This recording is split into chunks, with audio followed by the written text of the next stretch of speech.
Presiden Joko Widodo akhirnya mencabut sebagian dari isi lampiran Perpres nomor 10 tahun 2021 tentang bidang usaha penanaman modal, khususnya yang mengatur investasi minuman beralkohol. Sebelumnya, Blade ini sempat mengundang pro dan kontra dari elemen masyarakat. Presiden Jokowi menyatakan setelah menerima masukan dari ulama dan organisasi masyarakat serta tokoh agama lainnya, akhirnya mencabut lampiran Perpres itu. Pada pasal 2 ayat 1, Perpres nomor 10 tahun 2021 diatur bahwa bidang-bidang yang dibuka untuk investasi terdiri dari bidang usaha prioritas, bidang usaha yang dialokasikan atau kemitraan dengan koperasi UMKM, dan bidang usaha dengan persyaratan tertentu. Pada lampiran 3, Perpres investasi miras ini ada 5 daftar bidang usaha yang bergerak pada komoditas miras. Namun demikian, hanya daerah-daerah tertentu saja yang boleh mengadakan bidang usaha miras ini, mulai dari Provinsi Bali, Nusa Tenggara Timur, Sulawesi Utara, dan Papua.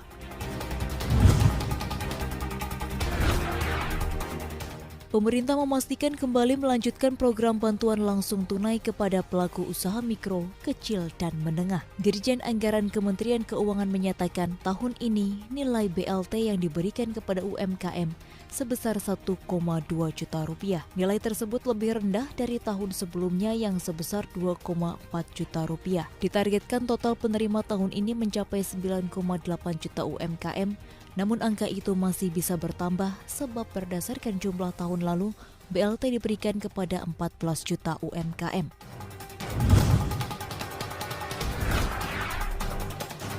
Sebanyak 27 badan usaha milik negara kini diawasi Komisi Pemberantasan Korupsi. KPK dan BUMN menaikkan perjanjian terkait penanganan pengaduan dalam upaya pemberantasan tindak pidana korupsi melalui whistleblowing sistem terintegrasi. Menteri BUMN, Erick Thohir, membawa 27 perusahaan plat merah tersebut bekerja sama dengan KPK untuk memberantas korupsi. Namun menurut Erick, jumlah itu belum cukup. Erick menargetkan seluruh BUMN di bawah klaster harus ikut menggandeng KPK untuk memberantas korupsi di perusahaan plat merah. Erick mengaku kaget mengetahui banyaknya jajaran pejabat BUMN yang tersandung kasus korupsi. Bahkan saat pertama kali menjabat pada akhir 2019, Erick mengungkap ada 159 kasus hukum di bawah kementeriannya. Dari jumlah itu sebanyak 53 orang dinyatakan sebagai tersangka.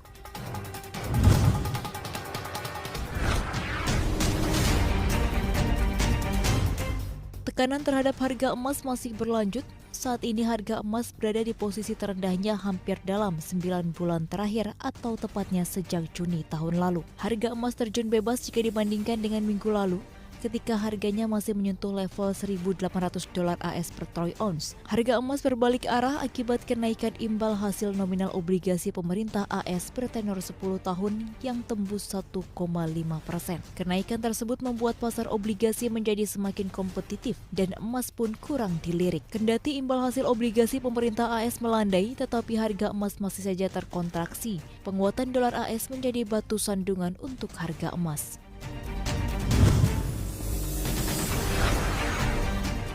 SoftBank Corporation melalui Z Holding akan menyiapkan dana 500 miliar yen atau sekitar 66,97 triliun rupiah. Dana tersebut akan digunakan untuk mempekerjakan sekitar 5.000 insinyur ahli kecerdasan buatan selama 5 tahun sesuai jangka waktu penyelesaian merger. Harapannya, merger bisa mengembalikan dana investasi yang digelontorkan, bahkan dapat mendatangkan pendapatan mencapai 2 triliun yen atau 266 triliun rupiah dan laba sebesar 225 miliar yen atau 29,92 triliun rupiah pada 2023. Tak hanya itu, investasi ini juga diharapkan mampu mengangkat pangsa pasar Z Holdings di Jepang.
Assalamualaikum warahmatullahi wabarakatuh.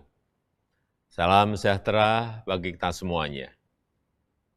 Setelah menerima masukan-masukan dari ulama-ulama MUI, Nahdlatul Ulama, NU, Muhammadiyah, dan ormas-ormas lainnya, serta tokoh-tokoh agama yang lain, dan juga masukan-masukan dari provinsi dan daerah. Bersama ini saya sampaikan, saya putuskan lampiran Perpres terkait pembukaan investasi baru dalam industri minuman keras yang mengandung alkohol, saya nyatakan dicabut. Terima kasih. Wassalamualaikum warahmatullahi wabarakatuh.